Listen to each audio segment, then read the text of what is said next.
அஸ்ஸலாமு அலைக்கும் வரஹ்மத்துல்லாஹி வபரகாத்து. அன்பானவர்களே, இஸ்லாமிய மார்க்கத்தினுடைய இரண்டு படித்தரங்களாக ஈமான் மற்றும் இஸ்லாம் என்பதனுடைய பொருள், அதனுடைய அடிப்படை நம்பிக்கைகள், கோட்பாடுகள் என்ன என்பதை நாம் அறிந்து கொண்டோம். இந்த பகுதியில் இஸ்லாமிய மார்க்கத்தினுடைய மூன்றாவது ஒரு படித்தரம்தான் இஹ்சான் என்பதாகும். இஹ்சான் என்பதனுடைய பொருள் என்ன என்று சொன்னால், நல்லமல்கள், நற்செயல்கள் என்பது அதனுடைய பொருளாகும். இஹ்சான் பற்றி முஹம்மது நபி ஸல்லல்லாஹு அலைஹி வஸல்லம் அவர்கள் நமக்கு சொன்னார்கள், நீங்கள் அல்லாஹுவை பார்க்காத போதும் அல்லாஹுவை நேரில் பார்த்து தொழுவதை போன்று அவனை வணங்கி வழிபடுவது தொழுவதாகும்.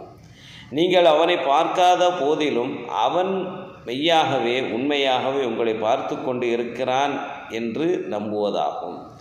அன்பானவர்களே, இஸ்லாத்தினுடைய 5 கடமைகளையும் ஈமானுடைய 6 நம்பிக்கைகளையும் நாம் நம்பிக்கை கொண்டு செயல்படுகின்ற எந்த ஒரு செயலையும் அல்லாஹ் சொன்ன பிரகாரம், அல்லாஹுடைய தூதர் வழிகாட்டி தந்த பிரகாரம் நாம் செய்கின்ற எந்த ஒரு செயலையுமே இறைவனுடைய திருப்தியை நாடி இறைவன் சொல்லியிருக்கிறான், இறைவனுடைய தூதர் இதை நமக்கு கட்டளையிட்டு இருக்கிறார், இறைவன் இதை தடுத்து இருக்கிறான், இறை தூதர் இதை நமக்கு தடுத்து இருக்கிறார் என்ற உணர்வோடு இறைவனை நாம் பார்க்காவிட்டாலும் அவனுடைய பார்வையானது என் மீது ஒவ்வொரு நொடிப்பொழுதும் என் மீது இருந்து கொண்டே இருக்கிறது. நான் தனிமையில் இருந்தாலும், சபையில் இருந்தாலும், வெளிச்சத்தில் இருந்தாலும், இருட்டில் இருந்தாலும், உள்ளூரில் இருந்தாலும், வெளியூரில் இருந்தாலும், என்னை தெரிந்தவர்கள் இருந்தாலும், தெரியாதவர்கள் இருந்தாலும், அறிந்தவர் அறியாதவர் யாராக இருந்தாலும், நான் செய்யக்கூடிய ஒவ்வொரு செயலுக்கும் அதற்கான பிரதிபலனை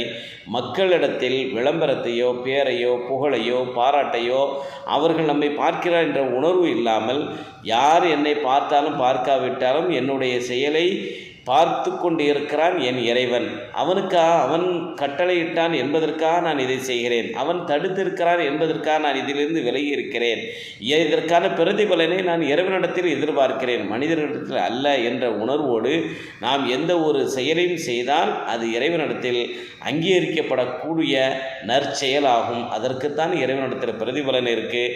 நாம் செய்யக்கூடிய எந்த ஒரு செயலையும் மனிதர்களிடத்தில் அதற்கான பிரதிபலனை எதிர்பார்த்தோம் என்றால், மனிதருடைய பேரையும் புகழையும் பாராட்டையும் புகழ்ச்சியை நாம் மக்களுக்கு காண்பிப்பதற்காக நாம் எந்த ஒன்றை பேசினாலும் செய்தாலும் அது இறைவனிடத்தில் அங்கீகரிக்கப்படாது. இறைவன் சொன்னான், இறைவனுடைய கட்டளையை நான் செயல்படுத்துகிறேன், இறைவன் தடுத்திருக்கிறான், அதனால் அந்த காரியத்தில் இருந்து, அந்த தீமையான, பாவமான, அசிங்கமான, அருவருப்பான காரியத்தை நான் விலகியிருக்கிறேன் என்ற உணர்வோடு நாம் எந்த ஒரு நல்ல செயலையும் செய்தால், எந்த ஒரு தீய காரியத்தில் விலகியிருந்தால் அது நல்ல செயலாக இறைவனிடத்தில் அங்கீகரிக்கப்பட்டு அதற்கு இறைவனிடத்தில் சன்மானம் கூறி இருக்கிறது என்பதை புரிந்து, இஸ்லாத்தினுடைய 3 படித்தரங்களையும் நாம் சரியாக விளங்கி புரிந்து நடக்கக்கூடியவர்களாக அல்லாஹ் நம் அனைவரும் ஆக்கியர்கள் புரிவானாக.